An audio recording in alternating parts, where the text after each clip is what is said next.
اب ہم عقیدہ آخرت پر قرآنی اور عقلی دلائل اگر جان جو لوگ دلیل مانگتے ہیں، بھائی دلیل لا کے دیں، آپ کہاں ہے یہ سب سے پہلا سوال کہاں لکھا ہے؟ جیسے وہ سارا کچھ پڑھ کے بیٹھے میں اب یہ دکھا دیں بھائی اس بارے میں اس آیت میں یہ لکھا ہوا ہے، اتنے وہ قابل اور علامہ فہامہ ہے. تو جناب عقلی اور قرآنی جو دلائل ہے اس پر کیا فرمائیے گا سوال؟ بسم اللہ الرحمن الرحیم، اللہم صلی علی محمد وعلی آل محمد وبارک وسلم. اور شکریہ رئیس بھائی. عقیدہ آخرت ایمان کا اساسی اور بنیادی عقیدہ ہے، اور قرآن کریم میں 20 مقامات پر اللہ رب العالمین نے اس عقیدے سے متعلق کلام فرمایا اور عقلی دلائل کے ساتھ اس کو ثابت فرمایا.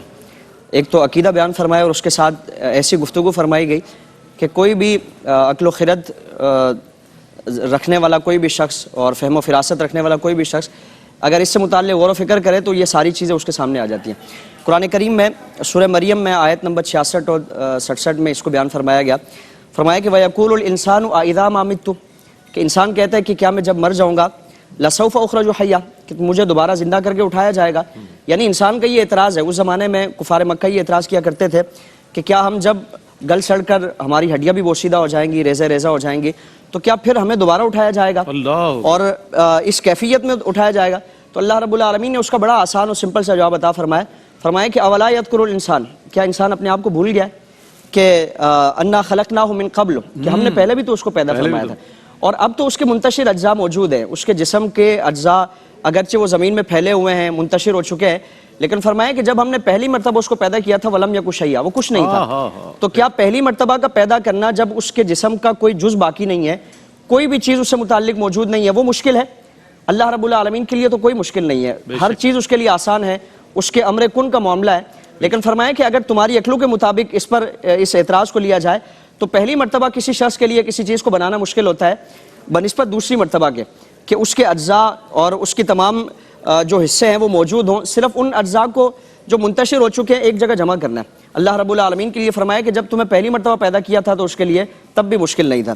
پھر سورہ یاسین شریف میں اللہ رب العالمین نے اسی سے متعلق کلام فرمایا کہ اولم یری الانسان انا خلقناہ من نطفۃ فاذا هو خصیم مبین، کہ انسان دیکھتا نہیں ہے کہ اس کو مادے سے اللہ رب العالمین نے پیدا فرمایا اور پھر جب پیدا فرما دیا گیا تو اب وہ جھگڑالو ہے، جھگڑتا ہے اور وضرب لنا مثلا، اور عجیب عجیب مثالیں بیان کرتا ہے اور عجیب عجیب اعتراض کرتا ہے.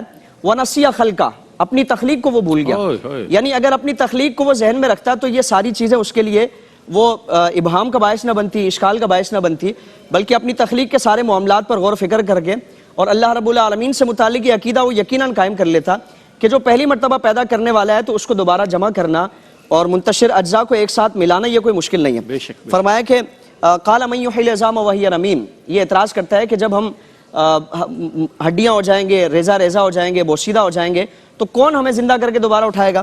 فرمایا کہ کل یحییہ الذی انشأ اول مرہ، اے نبی آپ ان سے فرما دیں کہ وہ رب تمہیں دوبارہ اٹھائے گا کہ جس نے پہلی مرتبہ تمہیں پیدا کیا تھا. یعنی جس نے پہلی مرتبہ تمہیں پیدا کیا تو اس کو دوبارہ تمہارے لیے پیدا کرنا. اور پھر اللہ کی قدرت قرآن کریم میں سورہ قیامہ میں اس سے متعلق فرمایا ایحسب الانسان ولن نجمع عظامہ، کہ انسان یہ گمان کرتا ہے کہ ہم اس کی ہڈیوں کو جمع نہیں کر سکتے. بلا قادرین علی ان نسوی بنانا، اللہ کی قدرت کیسی ہے؟ فرمایا کہ وہ تو اس بات پر قادر ہے کہ تمہارے انگلیوں کے پورے بھی برابر پیدا فرما دے. یعنی جو تمہاری دنیا میں شناخت کی ایک وجہ ہوتی ہے تو اللہ رب العالمین کل قیامت میں جس طرح اگر ایک شمشان گھاٹ سے اگر 100 مردے اٹھائے جا رہے ہیں، ایک قبر سے اگر درجنوں مردے اٹھائے جا رہے ہیں، تو فرمایا کہ ان کے اجزاء آپس میں جمع نہیں ہوں گے.